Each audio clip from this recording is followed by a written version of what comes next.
Aujourd'hui, on va parler de Mon ami Dahmer de Death Bad Death. C'est une BD qui coûte 20 € et qui a été publiée en 2013 en France aux éditions Ça et Là. Donc Jeff Dahmer, c'est un serial killer, un psychopathe tueur en série qui en fait a perpétué plein de meurtres aux États-Unis. Il a réellement existé, et il a tué environ 17 personnes. Il a donc été condamné à 957 ans de prison. C'est une très grosse peine de prison, mais il faut dire que c'était vraiment quelqu'un de très méchant et qui avait fait de très grosses bêtises. Genre, il était surnommé le cannibale de Milwaukee. Genre, il faisait pas que manger les gens, si vous voyez ce que je veux dire. Bref, il se trouve que l'auteur Bref, il se trouve que l'auteur a été à l'école avec ce psychopathe. Enfin, il a fréquenté au collège et au lycée, ils étaient dans le même établissement et même à un moment, ils ont fait partie de la même bande d'amis. Du coup, on va découvrir l'adolescence de ce serial killer, vu de l'extérieur par son camarade, mais aussi vu de l'intérieur. Parce qu'en fait, aux États-Unis, il y a une espèce de loi spéciale qui fait que tout ce qui est utilisé dans le cadre d'un procès est libre de consultation sous réserve de faire une demande, enfin en très très gros, c'est ça. Ça s'appelle la Freedom of Information Act. Et donc du coup, il a eu accès à tout ce qui s'est passé pendant le procès, toutes les conclusions des psychiatres, tous les entretiens qu'il a pu avoir avec des personnalités, et même il a été interviewé par beaucoup de journalistes, forcément, puisque son cas était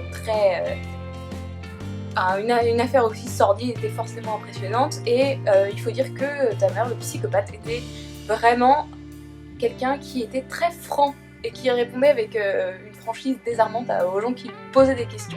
Et c'est bizarre.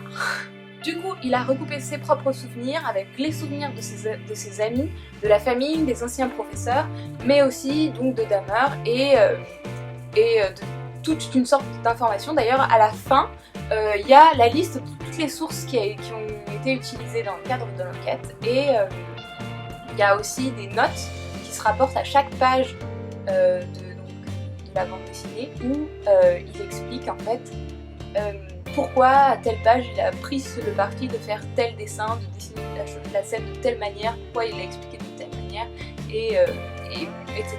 La seule chose que je trouve un peu compliquée dans cette BD, c'est les dessins. Moi personnellement, je suis pas très fan. C'est un dessin très américain, vraiment le début du dessin américain, un peu caricaturiste avec des noirs très profonds.